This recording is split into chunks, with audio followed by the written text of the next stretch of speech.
कि बीजेपी जो है झारखंड में क्या खेल कर रहा था, महाराष्ट्र में क्या खेल कर रहा था। और जब समाजवादी लोग एक हो जाता है तो ये फिरका परस्त ताकत कहीं टिकने वाला नहीं है। ये लोग पूरे देश में खेला कर रहे थे, बिहार में हमने इनके साथ खेला कर रहे। हमारे पास इतना पैसा नहीं, हमारे साथ अंबानी अदानी जी नहीं खड़े हैं। तो आप समझ जाइए कि भाजपा यहाँ टिकने वाली नहीं। भाजपा वाले दलित विरोधी है, पिछड़ा विरोधी है, उसको पैसे के बलबूते और सरकारी एजेंसियों के सहयोग से ये लोग जो है चुनी हुई सरकार को गिराएंगे।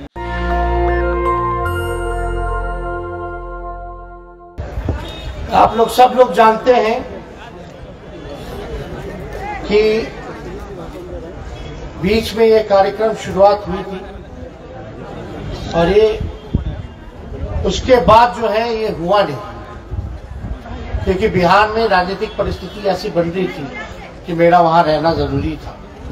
और साथ ही साथ आप लोग सब लोग जानते हैं कि कई बाई इलेक्शंस भी वहां थे। तो आप लोग तो जानते ही हैं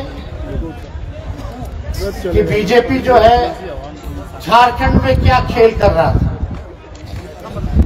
महाराष्ट्र में क्या खेल कर रहा था। देश में जहां भी उनकी सत्ता नहीं होती है वहां केवल धन के बल पर विधायकों की खरीद फरोख्त या सरकारी एजेंसियों द्वारा छापे और रेड पड़वाने का काम करता है।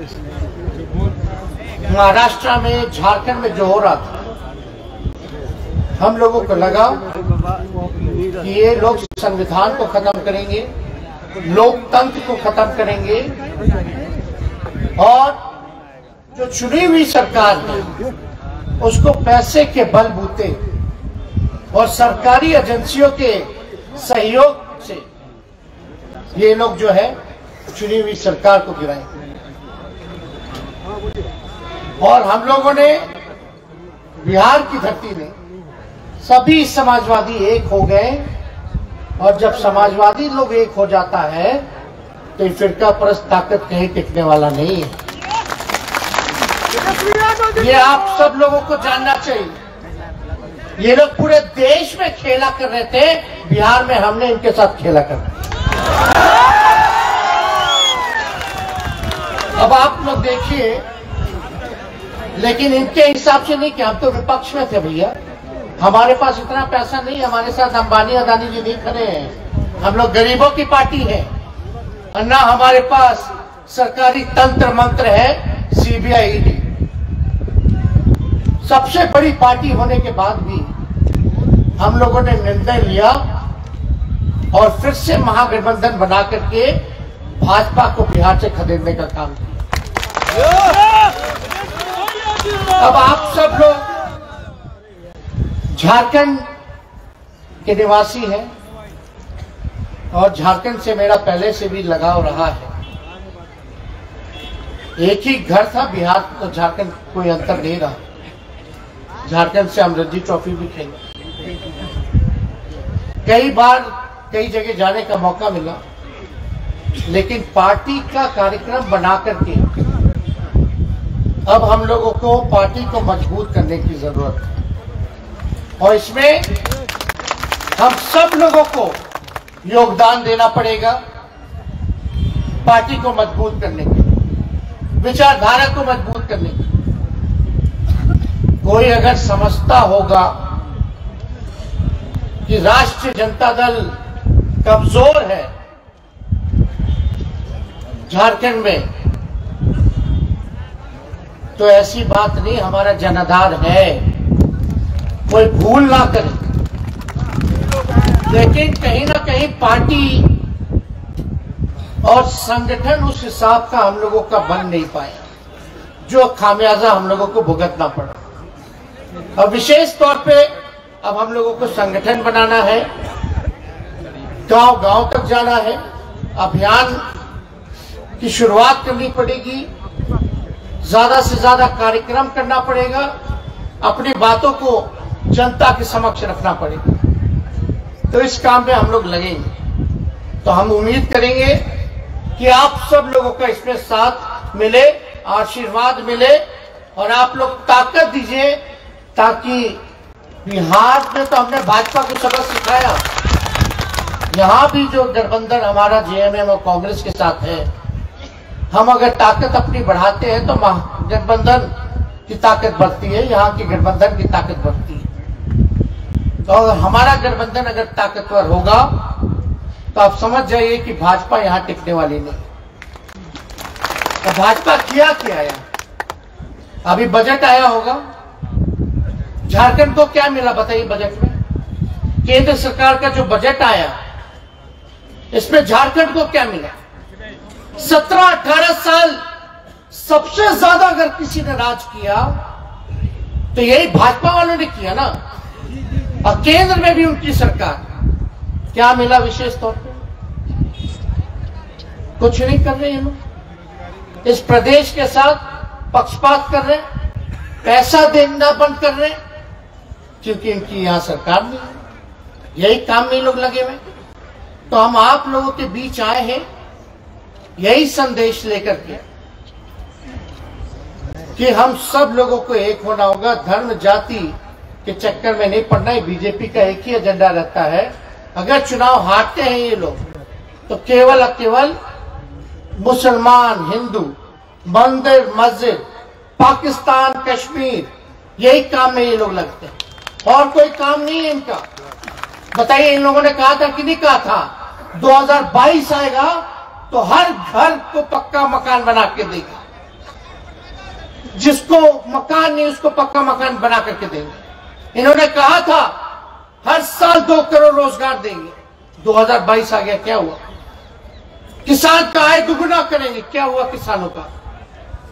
तो ये लोग केवल भाषण और झूठ बोलने में माहिर लोग, केवल ठगने का काम करते हैं। आप लोगों से हम इतना जरूर कहेंगे कि ये लोगों को पच नहीं रहा कि यहाँ आदिवासी मुख्यमंत्री। हम लोगों के यहाँ भी छापे मारे, यहाँ भी छापे मारे, कहाँ ये लोग इस प्रयास पे नहीं लाओ। और आप देखिए, जब ये सरकार पिछड़ों के लिए आरक्षण लाती है तो गवर्नर जो अभी तक पास ही नहीं कर रहा, क्यों नहीं कर रहा? ये दलित विरोधी सरकार भाजपा की, भाजपा वाले दलित विरोधी है, पिछड़ा विरोधी है। और हम कल मुख्यमंत्री जी से मिलके आए हैं, हमने कहा है कि भैया हम लोग सरकार में भी हैं और मुख्यमंत्री जी आपको निर्णय लेना है, आपको ये निर्णय लेना है कि कहीं हमारे कार्यकर्ताओं के साथ भेदभाव ना हो, उनका भी सम्मान जो है आप रखने का काम करें। और यही नहीं, हम तो उनको राय भी दे के आए कि पिछड़ों का आरक्षण आपने दिया, बहुत बढ़िया काम किया, लेकिन बिहार में हम लोग जो है कास्ट बेस्ड सर्वे करा रहे, जातीय गणना।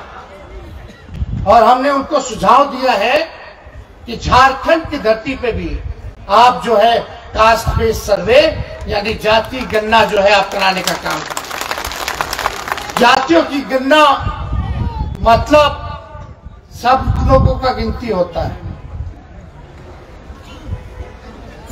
जानवरों का होता है, पेड़ पौधों का होता है, लेकिन आपके राज्य में कौन लोग किस स्थिति में रह रहे हैं, कौन लोग दिहाड़ी मजदूर है, कौन लोग जो है भूमिहीन है, कौन लोग जो है एक कमरे में बसर करता है, कौन लोग जो है कचरा साफ करते हैं, नाला साफ करते हैं, कौन लोग ठेला चलाता है, रिक्शा चलाता है। तो जब तक आपके पास साइंटिफिक आंकड़े नहीं होंगे तब तक आप बजट में जो है